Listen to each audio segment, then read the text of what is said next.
વહેલી સવારે જોખમી થઈ ગઈ.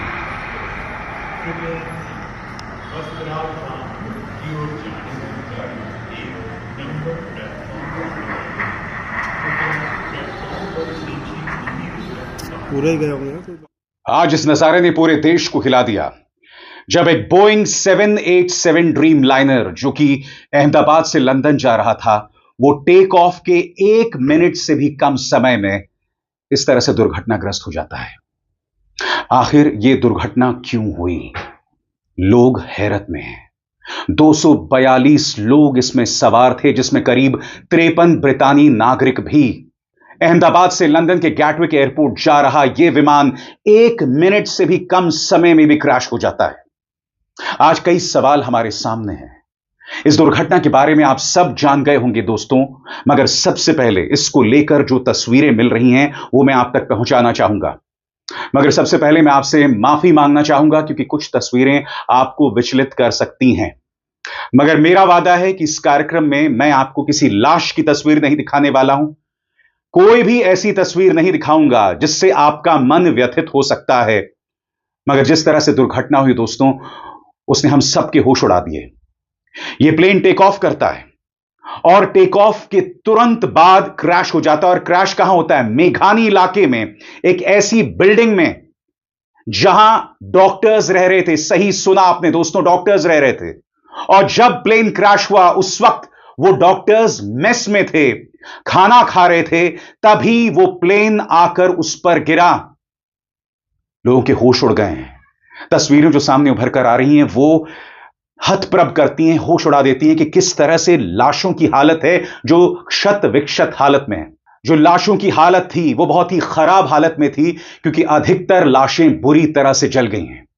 आप मेरे पीछे लगातार देख रहे हैं दोस्तों वो मंजर, विमान के क्रैश के बाद का मंजर. और वो मंजर शब्दों में बयान नहीं किया जा सकता. शब्दों में बयान नहीं किया जा सकता. मैं आपको बतलाना चाहूंगा दोस्तों कि इस विमान को 2 पायलट चला रहे थे. एक थे कैप्टन सुमित सबरवाल जो कि मेन पायलट थे और इन्हें 8200 घंटों का तजुर्बा था. और copilot first officer Clive Kunder जिनके पास 1100 घंटे विमान का अनुभव था.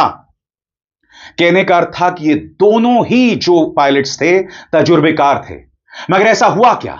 आखिरी लम्हों में आखिर उस इंजन में ऐसी खराबी क्या आई? क्योंकि मीडिया रिपोर्ट्स के मुताबिक उन्होंने मे डे का संदेश भी दिया था. सरल शब्दों में कहा जाए, अंदर कोई बहुत गंभीर समस्या हो गई थी जिसके चलते उन्होंने मदद की गुहार लगाई, यानी मे डे की गुहार लगाई. क्या थी वो तकनीकी खराबी? क्योंकि कई पायलट ग्रुप्स में यह खबर भी चल रही थी कि बर्ड हिट हुआ था, यानी कि पक्षियों का एक झुंड जो कि विमान को जाकर लगा. क्योंकि अगर आप दोबारा इस तस्वीर को देखें, इस वीडियो को देखें, तो प्लेन सही मायनों में, बोइंग 787 ड्रीम लाइनर सही मायनों में टेक ऑफ नहीं कर पाता. और जैसा कि आप देख सकते हैं उसकी नाक हमेशा ऊंची है, यानी कि जो नोज ऑफ द प्लेन है वो हमेशा ऊपर है. और फिर उसी अंदाज में वो क्रैश कर जाता है. आखिर ऐसा हुआ क्यों?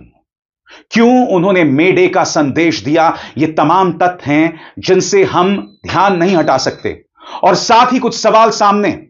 जब से टाटा ने टेक ओवर किया है एयर इंडिया को, लगातार कई शिकायतें सामने आई हैं. हम उसकी भी चर्चा करेंगे दोस्तों. हम यह भी चर्चा करेंगे कि एयर इंडिया के विमानों में इतनी समस्याएं लगातार क्यों पेश आती रही हैं, उसकी भी हम चर्चा करेंगे. मगर सबसे पहले एक एक करके आपके सामने वो तस्वीर आर्टिफिशियल इंटेलिजेंस के जरिए मैंने जनरेट की है. यह तस्वीर जिसमें हमने दिखाया है उन 2 पायलट्स को, क्या मंजर रहा होगा ठीक क्रैश से पहले. और इस बारे में क्या जानकारी मिल रही है आपके स्क्रीन पर. कैप्टन सुमित सबरवाल थे मेन पायलट जिनके पास 8200 घंटों का अनुभव था. Copilot first officer Clive Kunder 1100 घंटे का अनुभव. 1:39 अहमदाबाद के रनवे 23 से उड़ान भरी. पायलट ने इमरजेंसी मे डे का ऐलान किया. एटीसी तक आवाज पहुंची लेकिन दोबारा फिर पायलट से संपर्क नहीं हो पाया. इस विमान में गुजरात के पूर्व मुख्यमंत्री विजय रूपाणी भी सवार थे और जैसा कि आप देख सकते हैं यह उनका बोर्डिंग पास था. और जैसे ही दुर्घटना होती है एयर इंडिया अपनी तरफ से हेल्पलाइन शुरू करता है दोस्तों. और जैसा कि देख सकते हैं यह वो हेल्पलाइन है जो उन्होंने जारी की है 1800 569 1444. आइए सुनते हैं जैसी ये दुर्घटना होती है वहां मौजूद पुलिस ने क्या कहा।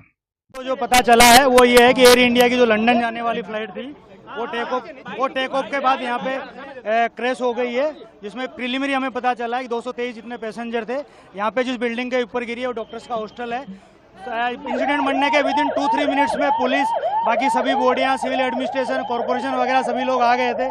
फायर फाइटर वगैरह स्थल पे हाजिर है। लोगों को बचाने की और रेस्क्यू करने की कार्रवाई जारी है। ऑलमोस्ट 70 से 80% एरिया हमने क्लीन कर लिया, बाकी आने समय में हम लोग क्लियर कर लेंगे।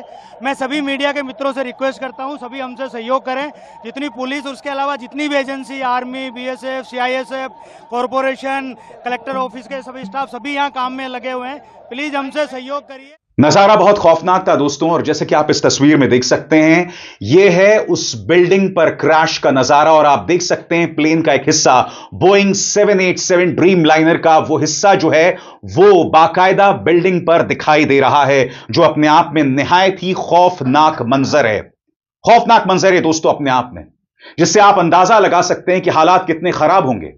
और इस वीडियो में आप देख सकते हैं कि किस तरह से आग बुझाने की कोशिश की जा रही है, क्योंकि ये जो बोइंग 787 ड्रीम लाइनर था ना दोस्तों, इसमें फ्यूल पूरी तरह से भरा हुआ था, पूरी तरह से फ्यूल भरा हुआ था दोस्तों।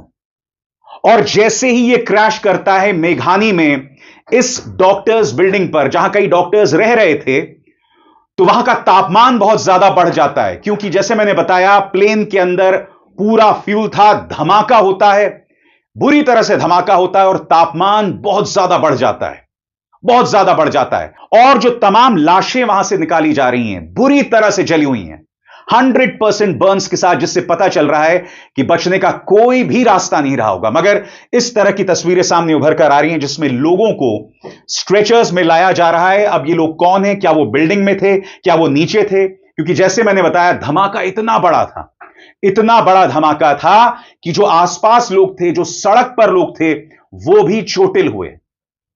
मगर विमान के अंदर जो लोग सवार थे उनकी क्या हालत हुई होगी एक ऐसे प्लेन के क्रैश होने के बाद। एक ऐसा प्लेन जो फुल्ली फ्यूल्ड था, इसका आप और हम अंदाजा भी नहीं लगा सकते। मैं अब आपको भावना की आवाज सुनाना चाहता हूं, भावना जिसकी बहन उस प्लेन में सवार थी। सुनिए वो क्या कह रही है। भावना बहन, आपके कौन आ रहे थे और कौन सी फ्लाइट में आ रहे थे, और अभी क्या सिचुएशन लग रही है आपको? हमारी बहन जा रही थी 1 बजे जा रही थी। 1:10 की फ्लाइट थी और जा रही थी लंदन। लंदन जाने से पहले ही क्रैश हो गया प्लेन।